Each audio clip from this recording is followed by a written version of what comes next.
Are you a podcaster? Maybe you've got that big idea and you're looking for a network to join. The multi-award-winning Ozcast Network can get your content to eyes and ears all over the world. Join now for the first month free, and you could be featuring this sound at the beginning of your podcast. Ozcast. Simply head to ozcastnetwork.com for details.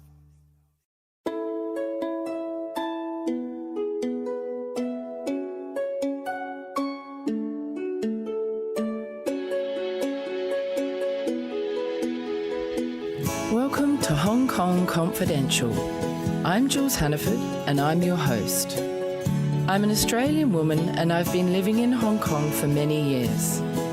I'm a mother, a teacher, an author, and I want to share my wisdom and the wisdom of others with you.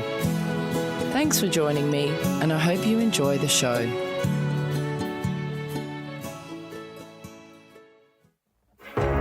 You meet someone online and there's this instant connection. It's amazing how much the two of you just seem to click. They live somewhere far away and there's some plausible reason they can't travel to meet you. They tell you they're in love with you and you feel optimistic for the first time in a long time. They have a successful career, yet somehow they need money from you to solve a short-term problem, always with the promise of paying you back. Time goes on and they need more money more urgently. You've started to see the cracks and begin to wonder whether they've been lying this whole time. All of a sudden it hits you. You've been scammed. Fool Me Twice is the story of my mother, Jules Hannaford, a woman who was drawn into the dangerous world of sweetheart scams. After a trip overseas to meet a stranger, a dangerous altercation in a Manchester hotel room, and thousands of pounds lost for good, she's here to tell her story. Fool Me Twice, a true crime podcast, is available on Apple Podcasts, Ozcast Network, and anywhere you listen to your podcasts. Today I'm here with Valentina Tudose again. Thank you so much for joining me, my lovely resident guest. Hello, Jules. Very nice to be here. It's great to have you back. Today we're going to explore the topic of infidelity, which is really, really exciting. Let's start with, how do you define infidelity? For me, it is basically a break in an agreement of exclusivity. When a couple makes a commitment to each other, they agree on this sort of deal that we make, which sometimes is implied in wedding vows or things like that. Or it is an explicit agreement that a couple makes where they agree to be exclusive with each other. And this means sexual and emotional exclusivity. When one of the parties is unilaterally breaking this agreement, that's kind of when we talk about infidelity. The opposite of it, obviously, being fidelity, which means that you are faithful, you are committed to your partner, and you are therefore not looking for excitement and fun on an emotional or a sexual level outside of your partnership. When is it considered cheating or infidelity? You talk about emotional and physical or sexual. Is there cheating in both arenas? Definitely. And most of the time, emotional infidelity is actually more hurtful and more difficult to get over, more difficult to repair. Because I think psychologically, the reason for that is when we love someone, we want to be chosen. We want to be the one. We want to know that we are fulfilling the other person's every single need, which of course is a myth, but that's a different story. We can talk about that later. When we don't feel that we can emotionally fulfill our partner's needs, a level of, let's say, 100%, if someone is looking for that sort of excitement or this fulfillment in another person, it actually hurts more than physical infidelity. Because I feel that we can dismiss oh, it's just sex, it doesn't mean anything, easier than, oh, actually, you didn't feel fulfilled in our relationship. You didn't feel that I was loving you enough, which usually we make it to mean that I am not good enough since you went to someone else to find this fulfillment. And do you think also because relationships, the cornerstone of them is really often an emotional connection? So that's why it's harder to understand how somebody can emotionally separate from you, whereas from the physical, that seems to be an easier thing to wrap your head around. Absolutely. Yeah. This emotional connection that changes everything. If you compare the way we respond to someone we love versus someone we work with, it's much easier to establish boundaries with someone you work with or someone that you're just friends with because you don't have these expectations that this person has to be there for you to have your back. When we're in love with someone, our expectations go literally through the roof. We want them to be our everything. And therefore, when we are not their everything, we're disappointed and we feel that somehow we are not measuring up to our own expectations of it. When we talk about meeting somebody or kissing somebody or dating them or having sex with them, where does the infidelity lie? Does it depend on how you've defined your own individual relationships? For me, yes, because the way I look at it, and this is how I explain it to my clients, I may have mentioned this in our previous podcast, I can't remember, but this is something that I talk about very often. The foundation of every relationship is a series of unconscious or unspoken agreements that we make to each other when we engage in a romantic relationship. And those usually come with the labels. This is why the where are we going or what is this relationship about is meaningful and so difficult for a lot of people, because the moment you say we're boyfriend and girlfriend versus dating versus friends with benefits or just a one night stand, for me, it's a scale. The expectations in a one night stand is nothing. Basically, at best, physical sexual satisfaction. Friends with benefits, well, yeah, sex, but there's also the unspoken agreement that we're going to do something together as friends outside of the bedroom. Then when we say we're dating, there isn't necessarily an implication. So the unspoken agreement is that you kind of chosen me more than you've chosen other people. We do things together 2, 3 times, 4 times a week. Then if we move to, okay, now that we've been dating for 3 months, can we actually call each other boyfriend, girlfriend? The unspoken agreement with this tends to be exclusivity. Once you put that label on a relationship, it is this unspoken thing that, oh, okay, now I can't keep dating the other people. And the funny thing is, I was talking to someone that these days, the sign that you're in that exclusivity space is when you delete your dating apps. Oh, right. Yeah, interesting. I've sadly never got to that point. I've deleted mine only to reinstall it, actually. Good for you. Just to cheat the algorithm, but different story. So this unspoken expectation that comes within the concept of boyfriend, girlfriend, or a relationship sometimes can cause a problem. Like literally 2 weeks ago, I was helping a client who experienced this. She was very casually dating this guy. And at some point, he disappeared. And she didn't really understand what was going on. After him being quite intense for a couple of weeks, suddenly he disappeared. They bumped into each other accidentally.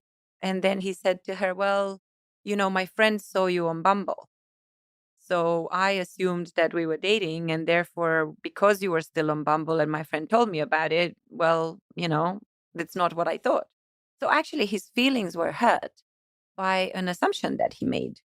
Just because they've been dating 3 times a week, he already put the little label. But for her, it was confusing because on their first date, they actually talked about what are they looking for? Are you looking for a serious relationship? He said, no, I'm not ready, still healing. So she thought, well, okay, then, I'm obviously not going to delete my apps for you.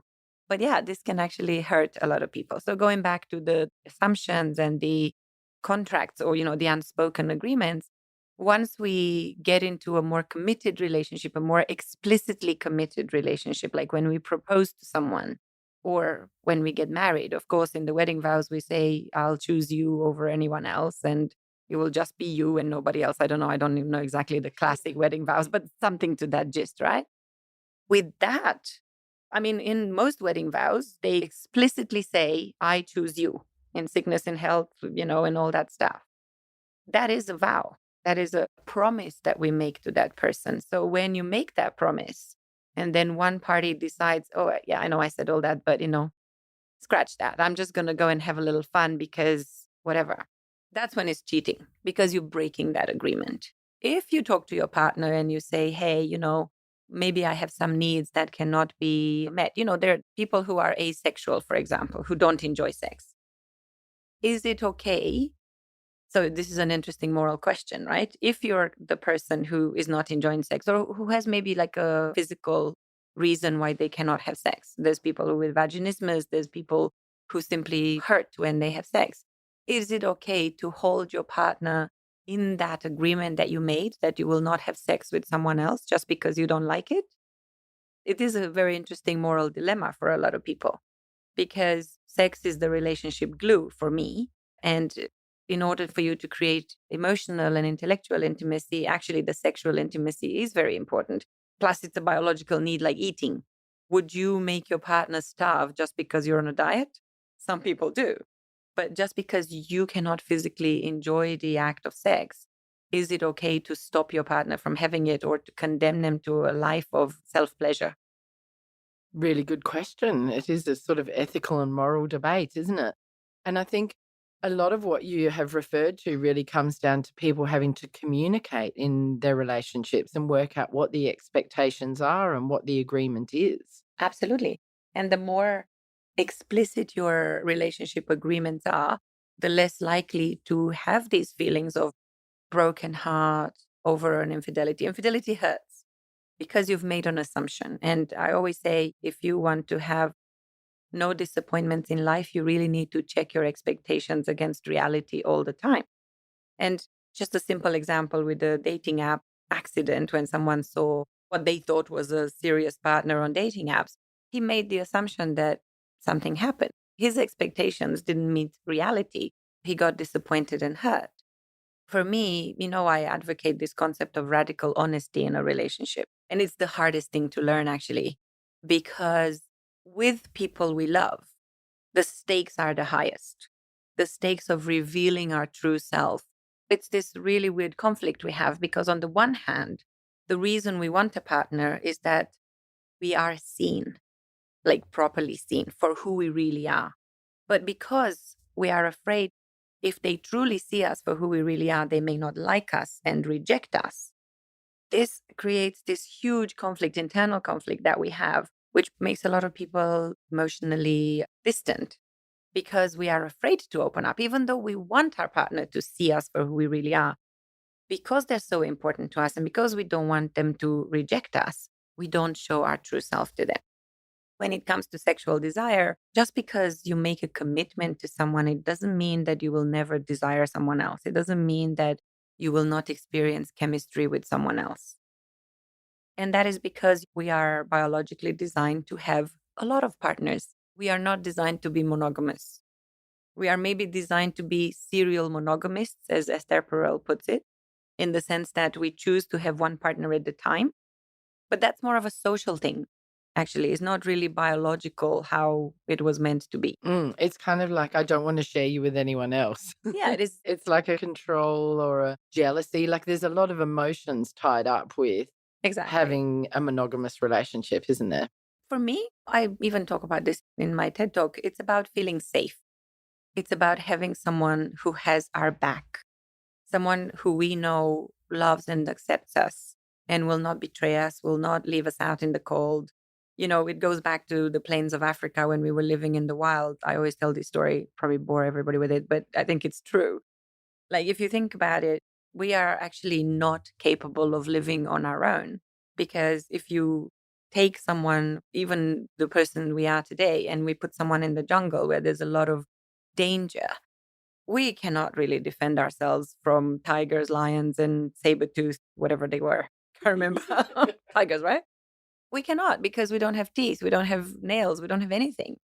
They say that safety in numbers is the way that the human race actually survived, is because if you have two people instead of one person can sleep and the other person can protect, can keep an eye, so to speak. So literally, when I think I want someone who has my back, I'm thinking about this. If I'm looking out for danger, I can only see this much in front of me. We have a limited range of vision. But if someone is sitting literally behind me, they fill in the 360 view, So I think it comes from that, from our desire to survive. And even though it's been a long time since any of us has been in mortal danger in the jungle, our brain has not evolved. So we look at relationships as the ultimate safety. And while having a partner there, like I said, is the biggest thing for us to ensure this safety, it's also one of the scariest things in the world. Because physically, we are safe when we have a partner, but emotionally, it is the hardest thing to do, to be truly naked. We become more vulnerable.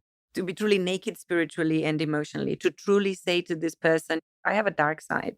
My dark side can be that I'm sometimes mean. The shadows, I talk about light and shadows a lot. But what I mean by shadows is the parts of ourselves that we reject, the parts of ourselves that we don't think are socially acceptable. It could mean that maybe I don't want to tell my partner that I'm greedy or that I'm jealous or that I have weird sexual fantasies, because what if they think I'm crazy? 7 deadly sins. Exactly. Yeah. We hide them, don't we, generally in our day-to-day life. We're socialized not to reveal those dark sides of ourselves. And then when you're in a relationship, you start to peel back the layers, don't you? The more you get to know and trust somebody.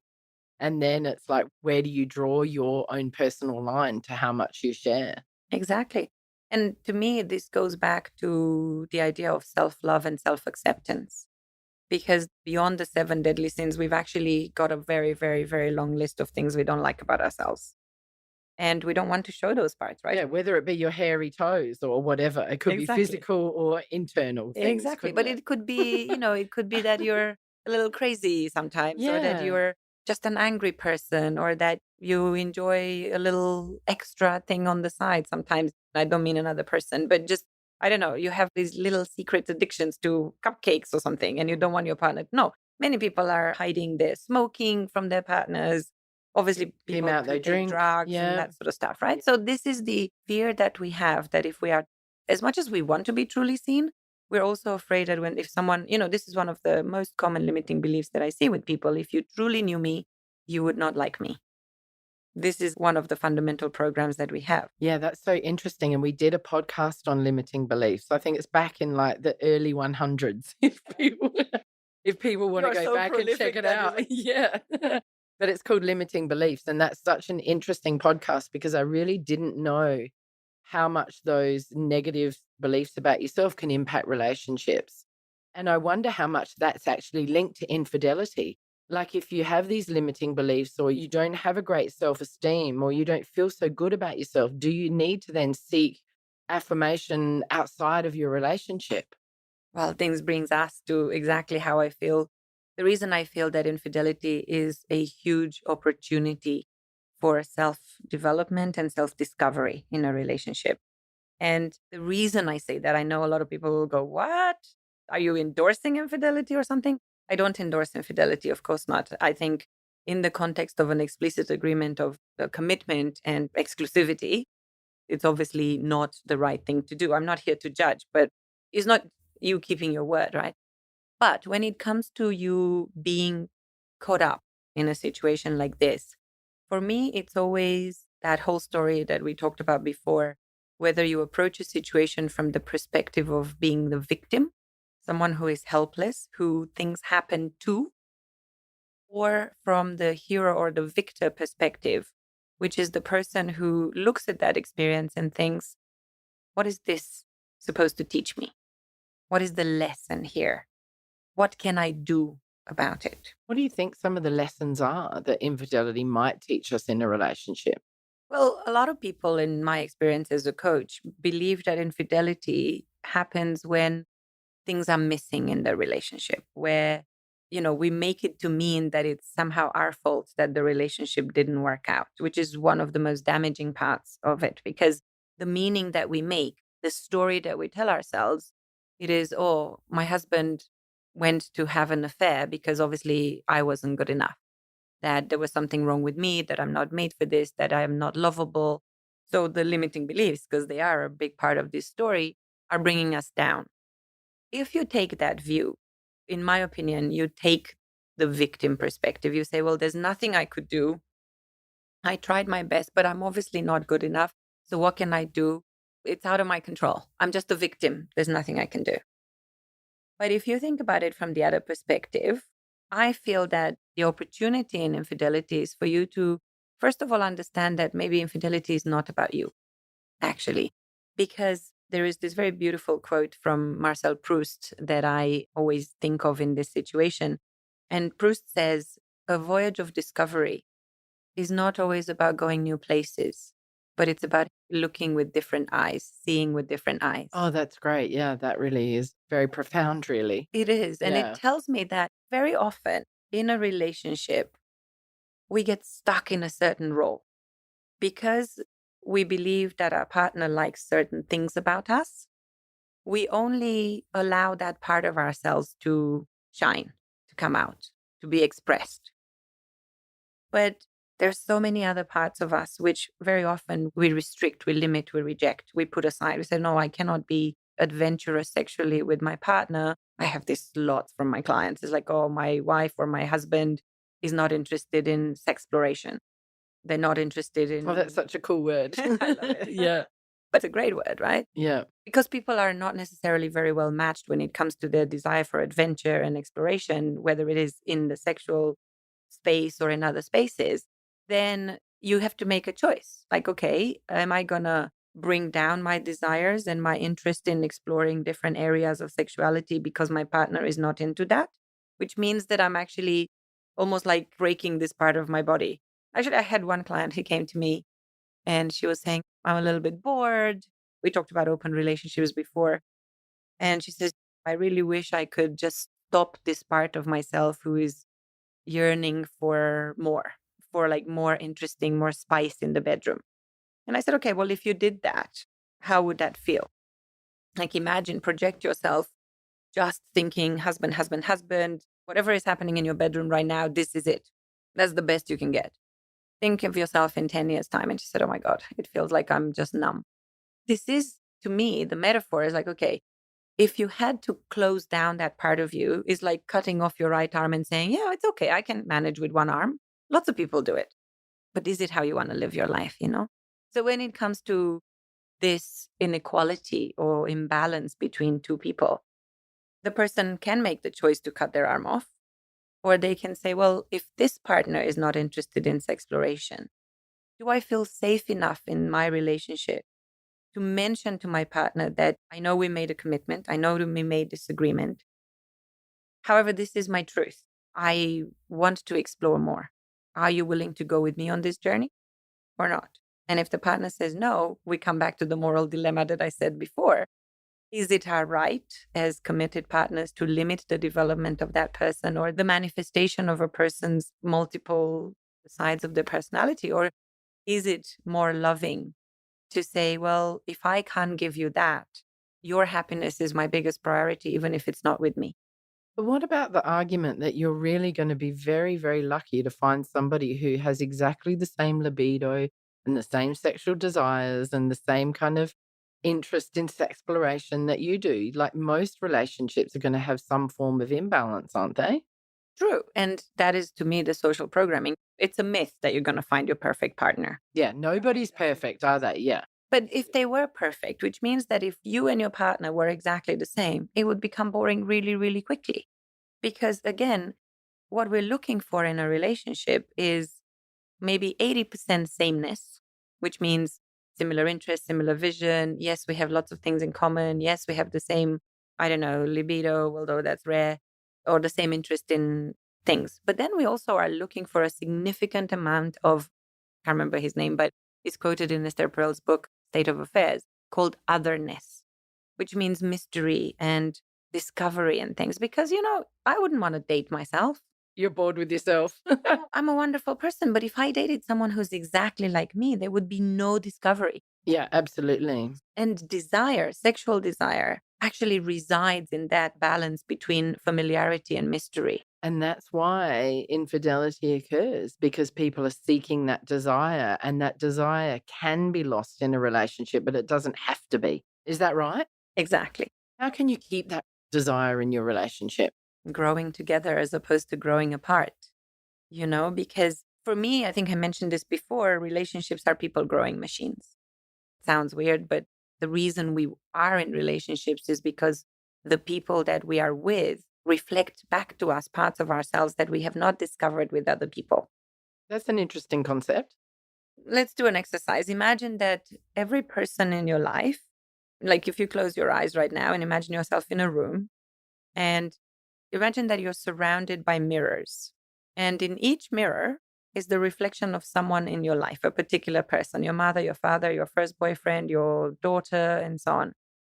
And just notice, what is the quality of that relationship? What is that person teaching you? How is that relationship working? Because your mother would have taught you different things from your father, from your siblings. That's so interesting. As I do this, I can see that I learn so much from my daughter. That's actually who I learn the most from in all of my relationships. Such a Isn't that beautiful thing, right? interesting? Of Yeah. course. Yeah.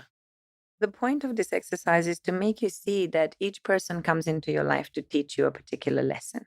And your daughter would have taught you a lot about unconditional love, I would imagine.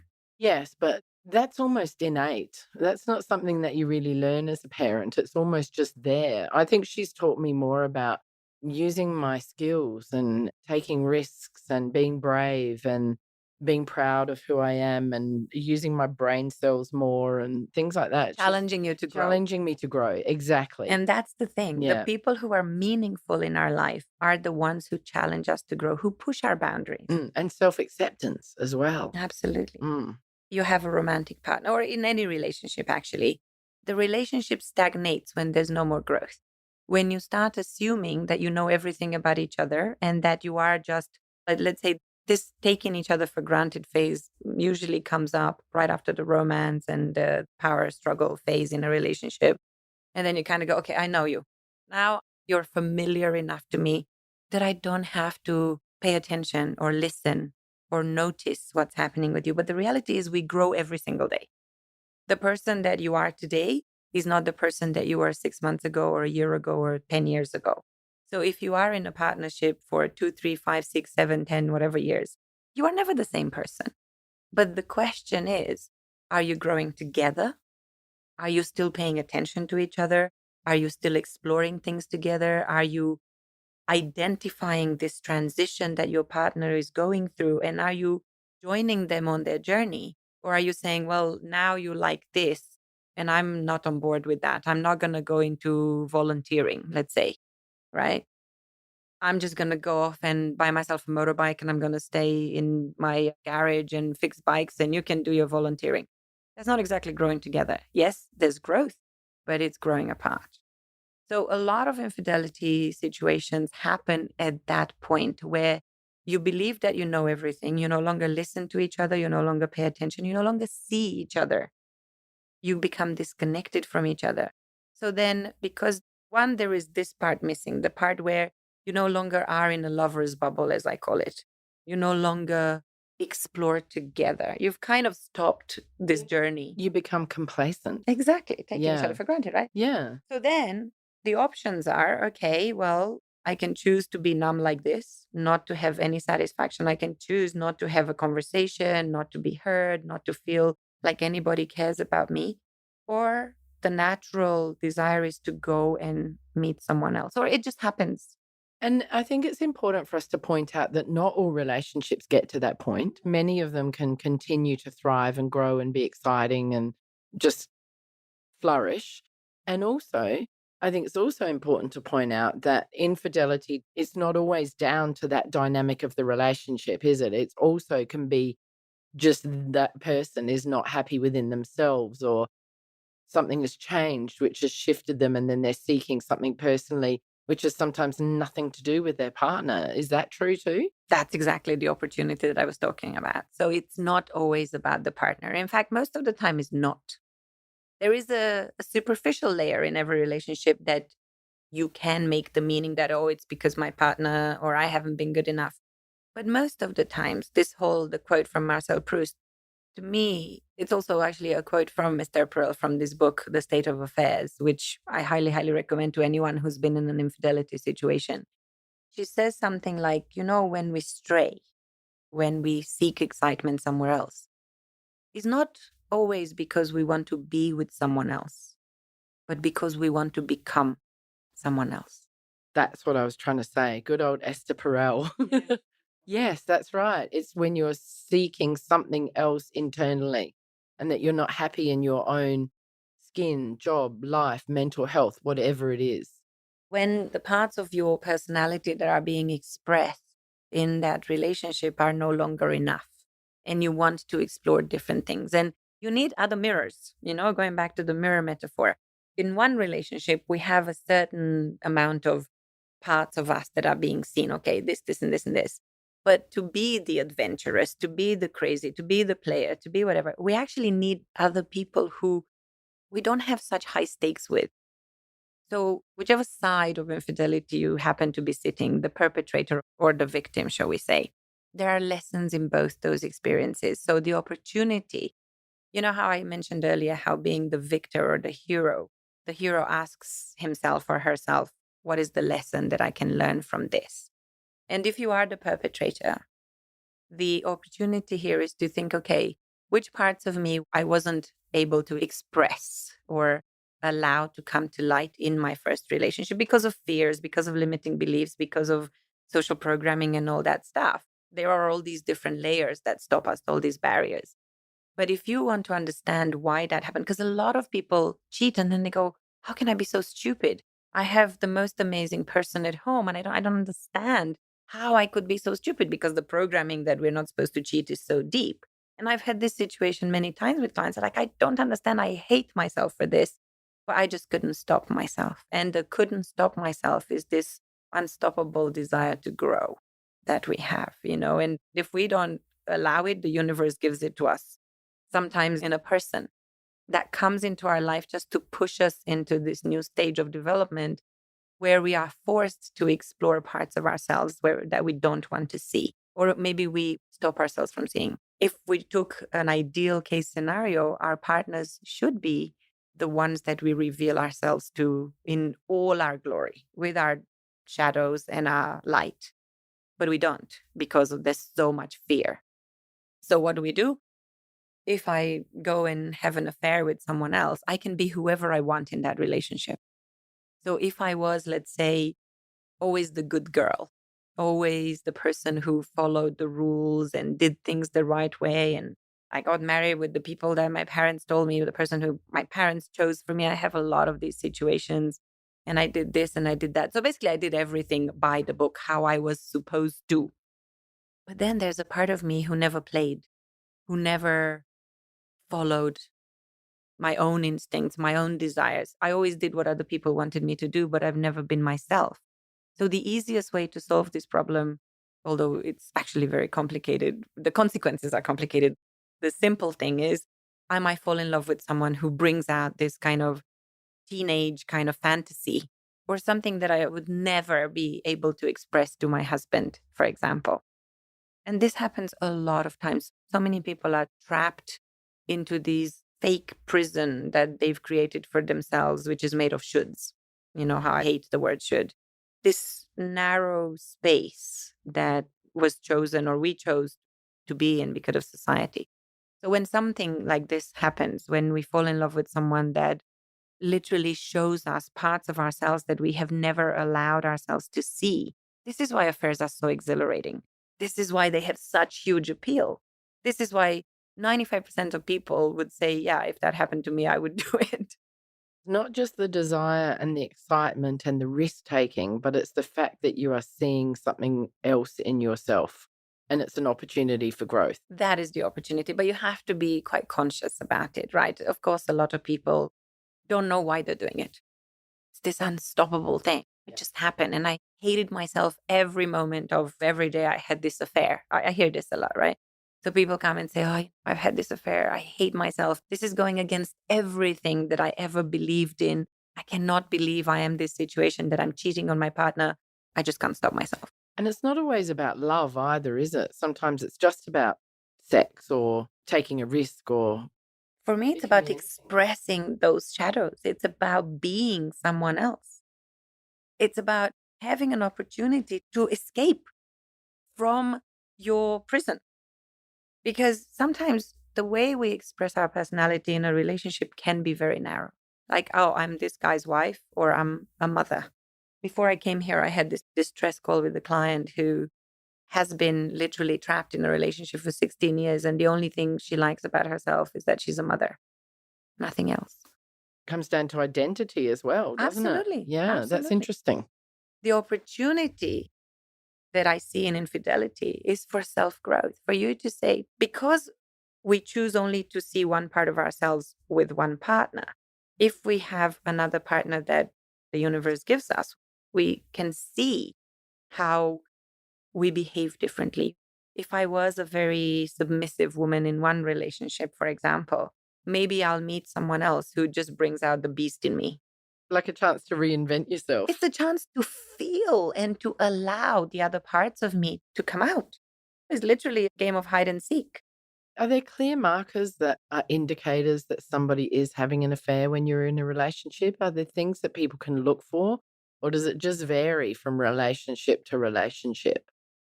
I think there's some fundamental signs, red flags, and lack of intimacy is one of them.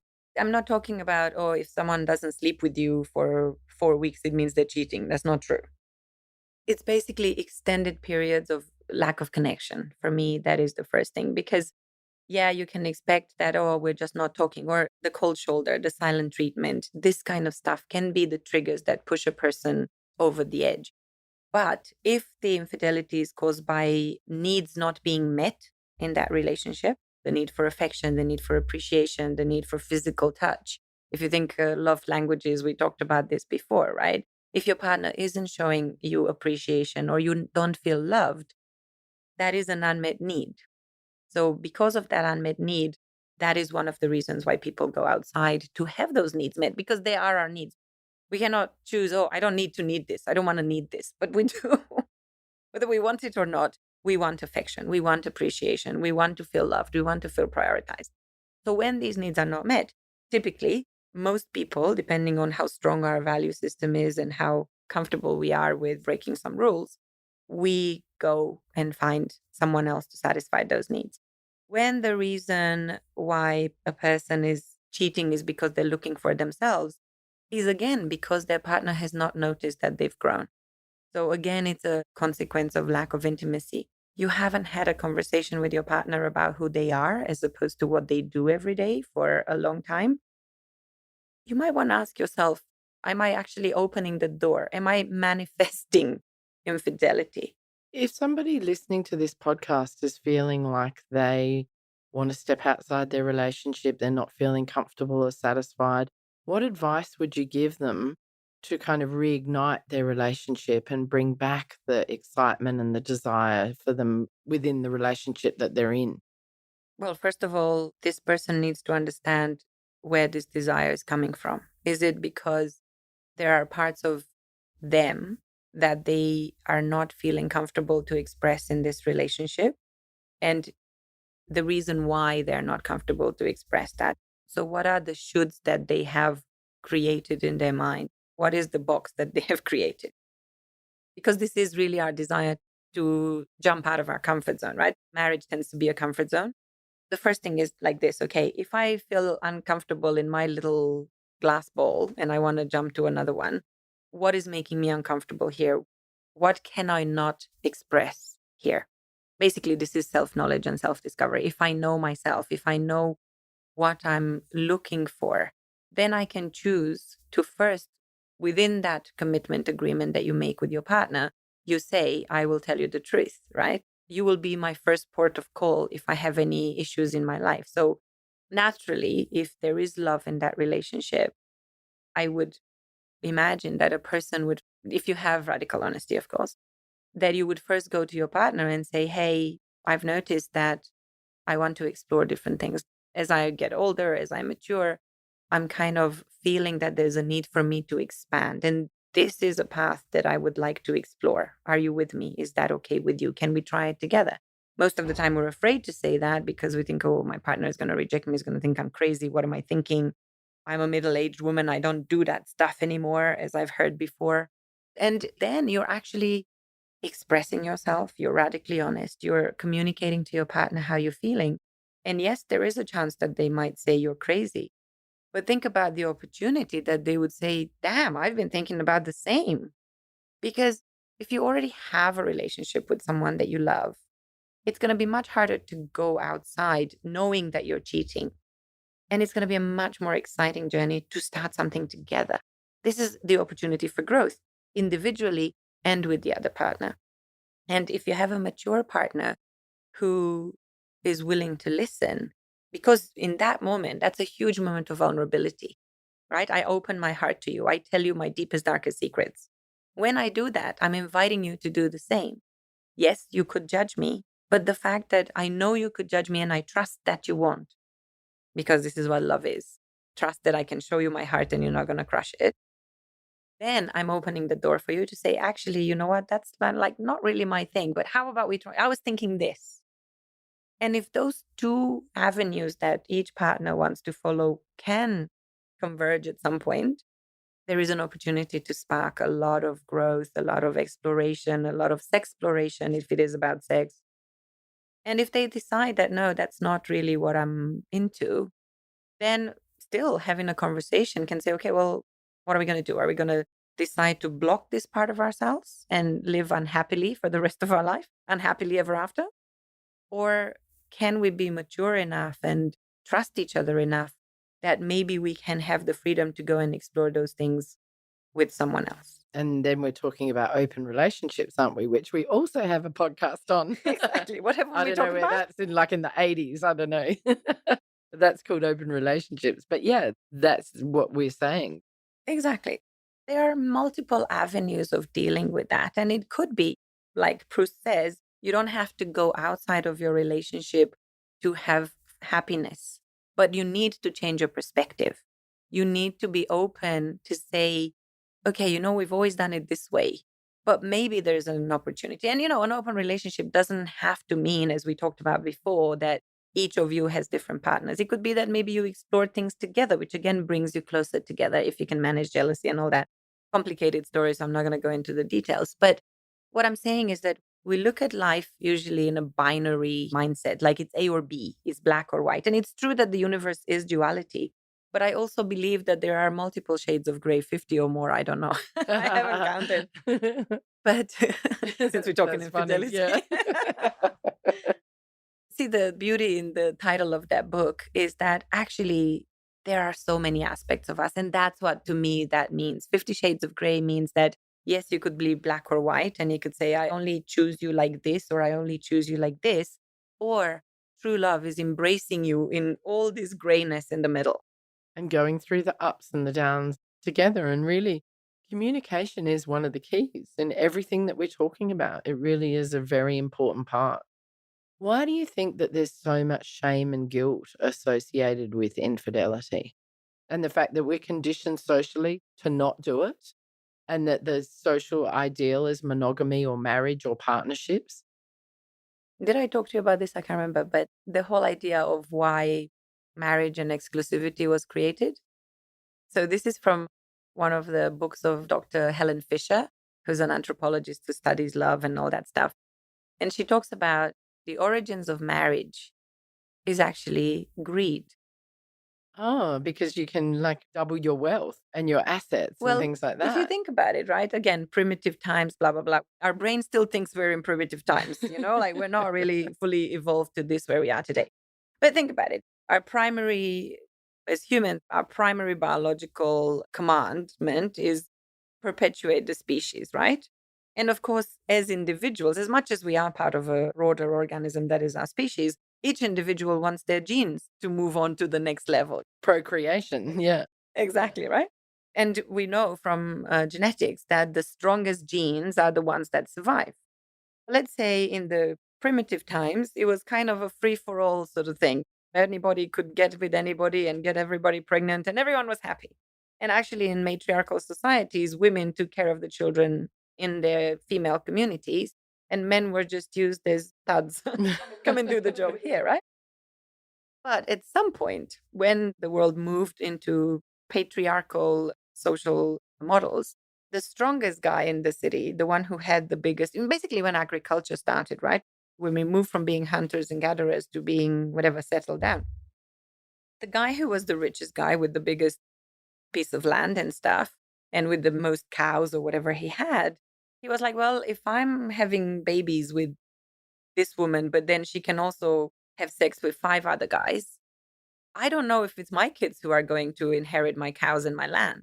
Ah, right. Yes. So how can I ensure that my kids make it?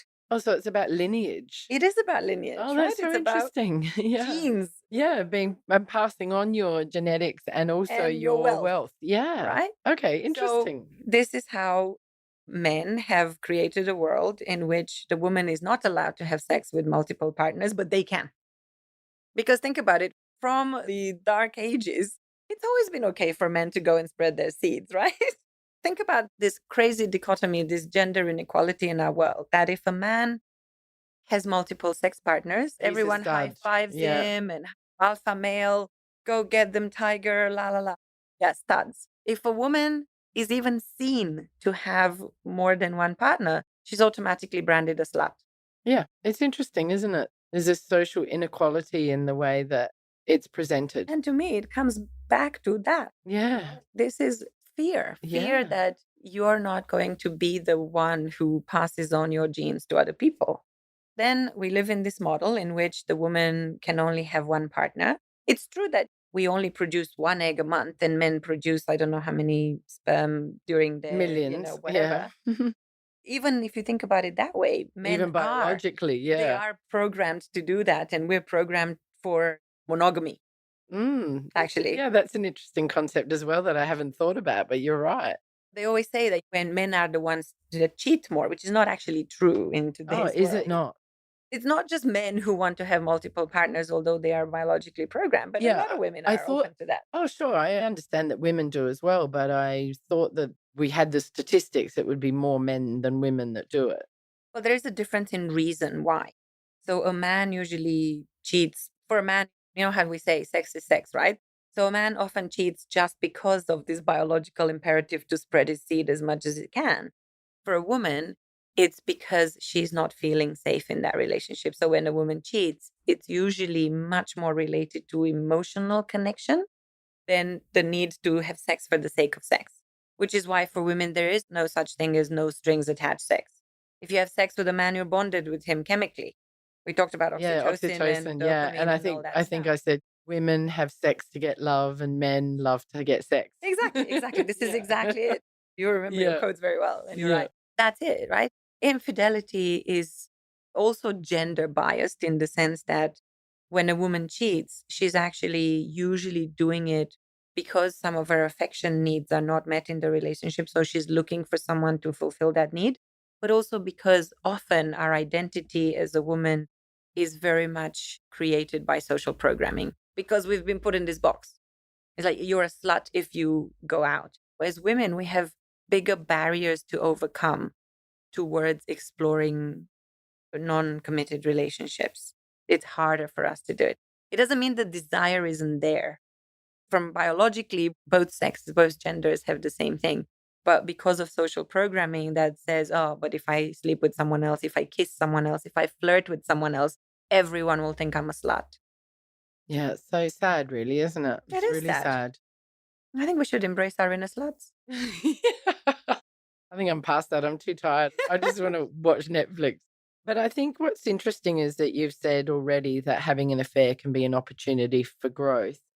Do you see that affairs often end relationships? And do you see many examples of people coming back together and having an even better relationship and learning and growing because of infidelity? Yes and yes. It really depends on the person. Actually, because I remember that that's what we was going to talk about today. It could be to do with boundaries, couldn't it, as well? Sorry, go on. Okay, it's fine. I was like, what? Before I came here this morning, I remember that I talked about this subject at Wonder Fruit Festival last December. I literally gave a talk, a half an hour talk about infidelity as an opportunity. And if your listeners want to watch, it's on YouTube. And what I was talking about there is my personal experience. You know that I was in a relationship for 18 years with my last partner. And before him, I was in a relationship of 11 months. And there was infidelity in both these relationships. So my previous boyfriend, like when I was 25, he cheated on me and ended up marrying the woman he cheated on me with. Whereas my long term boyfriend, in the beginning of our relationship, he also cheated on me But that particular instance of infidelity actually made us stronger and made us explore open relationships and so many things. And to me, this kind of explains the two sides of the story that you're talking about. The reason the first boyfriend, the first relationship, or like the first infidelity ended our relationship, it's because it actually showed us that we were not very compatible, that our relationship was based on chemistry, and that we weren't really going down the same road. We didn't see the world in the same way. So the infidelity was a consequence of lack of compatibility. And therefore, it was a good thing. I learned my lesson. I learned that actually all these things that were red flags in that relationship, they led to the demise of that relationship, but it was actually a blessing in disguise because this person taught me so much through not being my ideal partner. The second time, we were actually very aligned. We had very similar visions. We had very similar values. So that second infidelity pushed both of us into this growth and development process in which I sat down with myself and I thought, okay, well, was this about me? Or was this about the fact that we became disconnected? Or was this about something that he needed to explore, a space that he wanted to grow into that I wasn't able to give him? And that shift, when I realized that his desire to be with someone else had actually nothing to do with me, it did point out to some lack of connection in our relationship, which we were not aware of.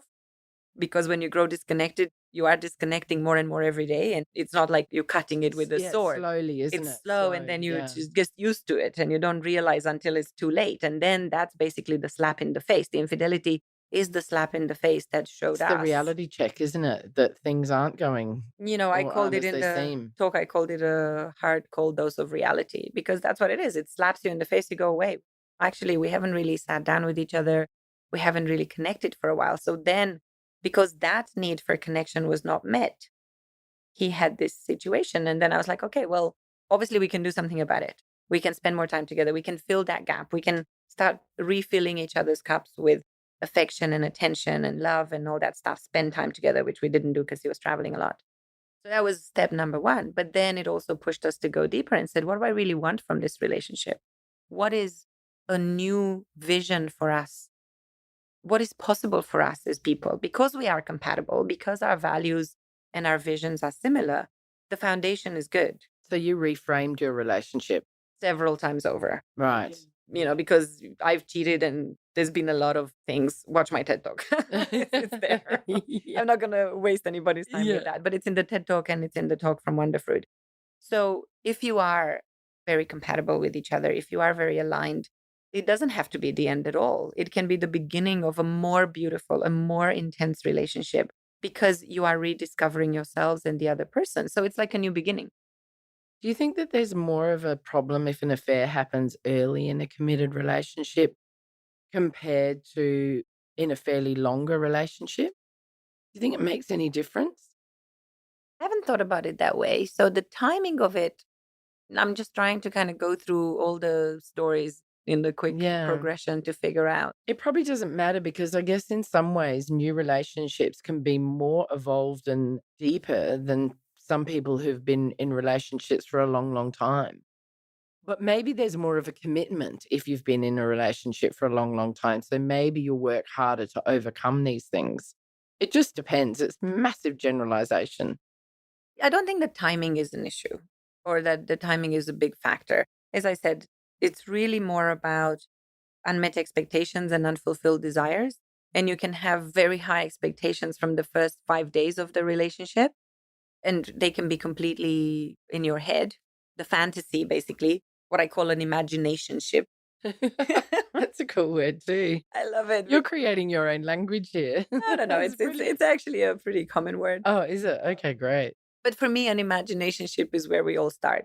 The whole Disneyfication of love, as I call it, because the moment we start liking someone, we've already created the whole story, and that sees us on front of the altar, right? My husband always used to say that I lived in a Brady Bunch world. Well, I yeah. thought everything was idealistic and wonderful and that I wasn't really in touch with reality. So you were not in a relationship, you were in an imagination. Yeah, exactly. Because you lived in a reality that didn't really match where your husband was. You were not aligned. Totally. And it was a disastrous relationship. So you're spot on. Exactly. But that's very, very common because Mm, obviously all the hormonal aspects of love are essentially like being on drugs, which means that we create fantasy worlds in our head. And the problem is disconnect when couples are not being able to be truly honest and to disclose how far they've already imagined the relationship. Of course, there's going to be disappointment. And of course, there's going to be misalignment. And of course, like I said with my client, one person thinks they're in a committed relationship, the other person thinks they can still sleep around. And then when the sleeping around is discovered, the other person is hurt. But they've never had an alignment, they've never had a commitment. So that's really the tricky thing because a lot of my clients are saying, well, at what point do I make a commitment? At what point do I go exclusive? It's like, well, first of all, it needs to be an explicit agreement. And you need to define the boundaries. See, you're talking about that. What are the boundaries of that agreement? Because I think I talked about this in the open relationship episode. All relationships start open. Let's be honest about it. These days, nobody jumps into, or very few people, let's say, jump straight into an exclusive relationship from day one. So everyone is not really monogamous to start with because dating in itself means I can go on a date with guy number 1, 2, 3, 4, 5 times a week, 7 times a week. I can have a date every week if I want to. And it is up to me to choose at what point do I have sex with any of them. I could have sex with all of them. If I have no exclusivity agreement, I could have sex with 2 of them or 3 of them. It's up to me, right? But that technically means I'm in an open relationship. As long as I see these people more than once, let's say. So if I have regular dates with 3 guys, technically it means I'm in an open relationship. yeah, it does. It does make sense. And when people have discovered an affair and if they're trying to work on their relationship, what do people often need to move forward in their relationship? Reassurance. A lot of reassurance because, of course, once your expectations are not met, you are disappointed and the trust is broken. And what's missing the most, I recently went through this experience with a couple who were actually in their 60s. They've been together for 23 years or whatever. And there was infidelity repeated with the same person, 4 instances where this particular situation got uncovered. The first 3 times, okay, right, let's work on it, let's work on it, let's work on it. But then as the other person kept staying in the picture more or less, at one point he was like, okay, we're ready to break up, but we just want to give it a last try. So what was really required, it's probably easier if I give a specific example than if I talk in general terms. So what was really needed for them was constant reassurance of the perpetrator to the victim that, no, I want to be with you. You are my choice. And I am prepared to do everything that you need for me to show you that I choose you. I continuously choose you and that I've learned my lesson and that I would never do that again because I realize what I have. So in this case, this was one of the happy examples where this couple is now exploring their interests together. They're doing lots of things together. They're very, very excited about their new life. He picked up, I think he's like 67. I can't remember how old he is. But he's a man who's been there, done that, is retired. And now he's discovering some new interests. She's discovering some similar interests where they can do things together. So it needed this push. They were kind of a little bit lost, both of them, and disconnected. Did it need forgiveness as well? Oh, yeah, of course, of Yeah, course. that's an important part, isn't it? Lots of letters of forgiveness, lots of appreciation, lots of reassurance. And the pain will continue to keep coming up because healing is not in one go done. We stick the wound together. Very often, wounds keep bleeding again and again when events happen. I think there was something for them where there was some sort of anniversary they were going to go to, and they were going to go to the same restaurant where the infidelity was discovered or something. So, of course, massive trigger issues and all that. So, you kind of have to go back and repair all that and break those associations, right? Because very often, let's say you live in Hong Kong, you're going to go back to the same restaurant where you had a fight, or you're going to go past the same office where something happened. So, what you need, instead of avoiding those situations, you actually need to go back there and create new memories. Sometimes people find it really hard to stay in the same city as their ex. if there's infidelity. Because you go, oh, yeah, I've seen him with that bitch over there. Sorry, B word. Now we have to make it explicit. No, I'm kidding. For me, there's forgiveness that is necessary. There's understanding, there's reassurance.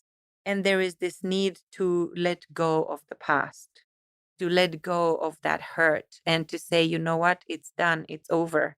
That's a hard thing to do, isn't it? It's That for the a lot of hardest people, thing to do. reminders and comparison and all that sort of thing.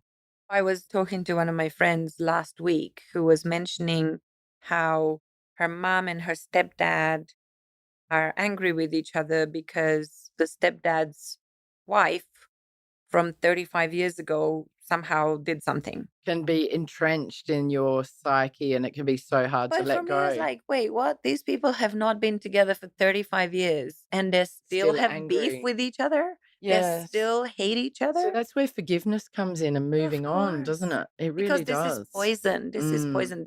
To me, is these people have not learned a lesson. Yes, there has been infidelity and there has been cheating. But if you stay attached to that, you essentially live your entire life with hatred, with frustration, with jealousy. If you're not willing to let go of it, it will poison you. Yeah, all those negative emotions are just not good for you. And what is the point? Yeah, Like, exactly. Let it go. Be Learn. happy. But this is the move conscious on. part. Understand that each partner has contributed in one way or another to this through not being there. You're contributing to it. Through not choosing your partner, you're contributing to it.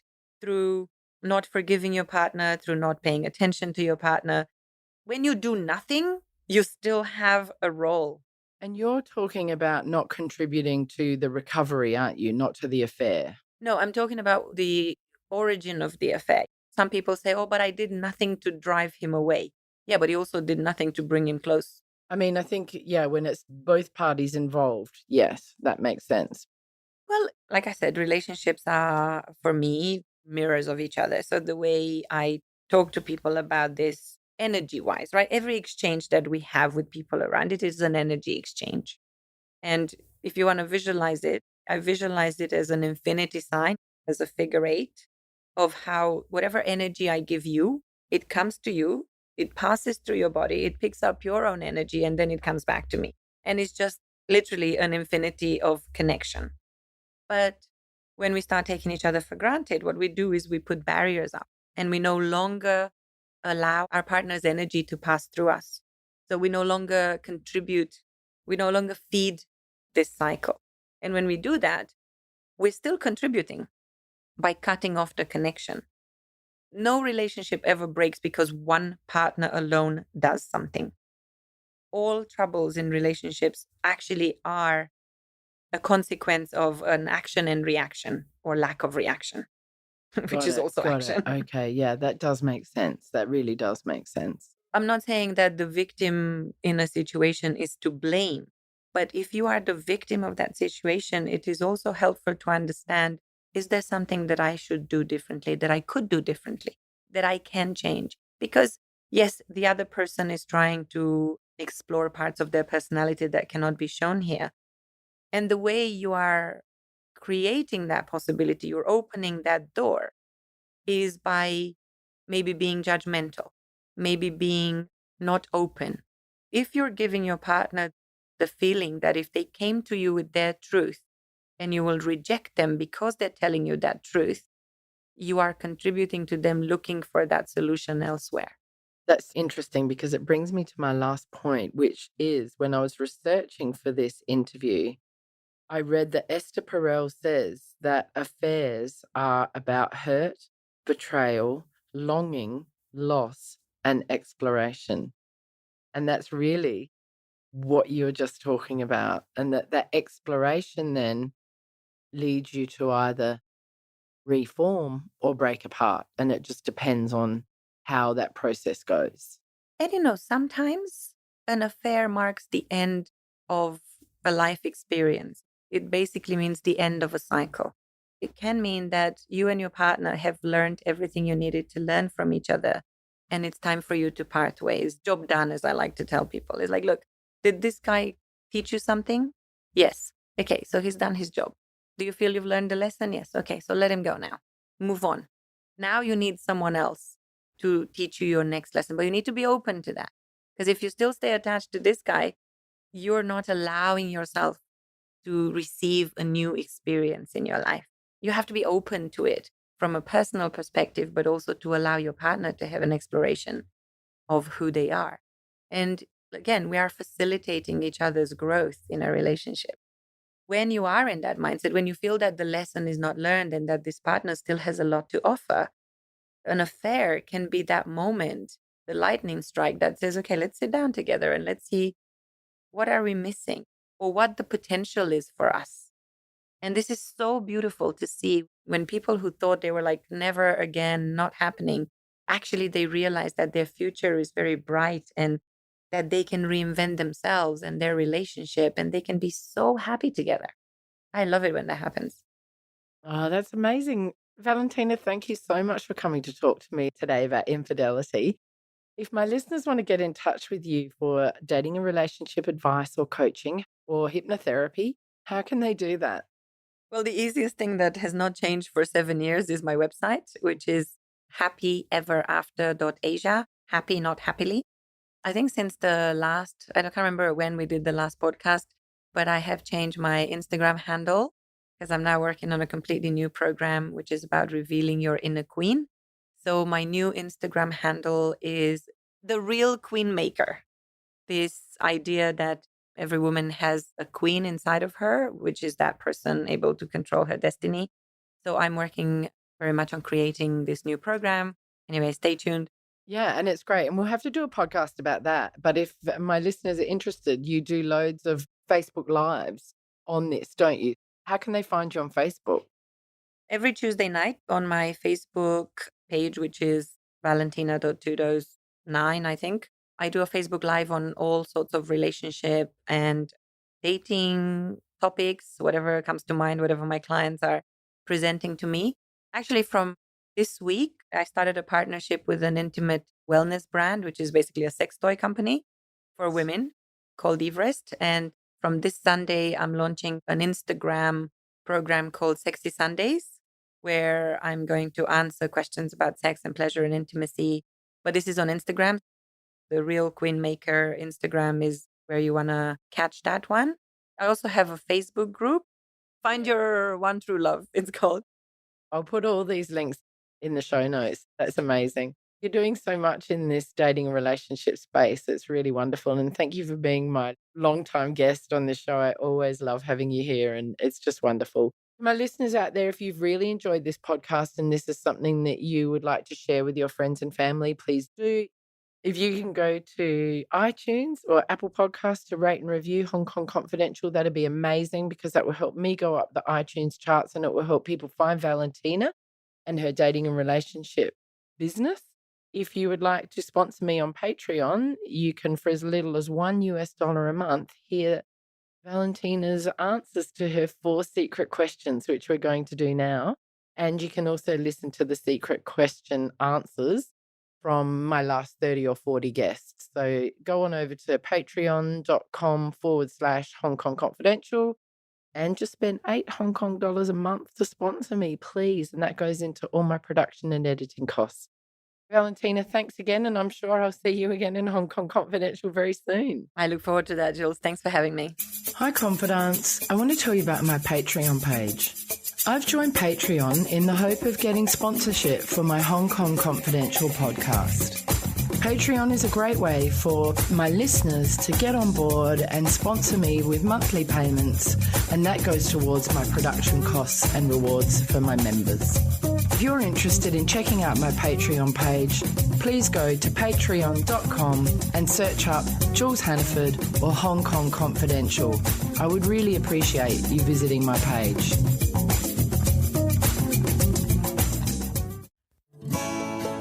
So that brings us to the end of another Hong Kong Confidential podcast. I'm Jules Hannaford. Thanks for joining me, and I hope you'll be with me again next week. If you enjoyed today's podcast, please can you go to iTunes to rate and review it. I would really appreciate your feedback. You can email me at jules@hongkongconfidential.net, and you can find me on Facebook and Instagram at Hong Kong Confidential. If you'd like to hit me up on Twitter, it's @JulesHannaford. I would love to hear from you.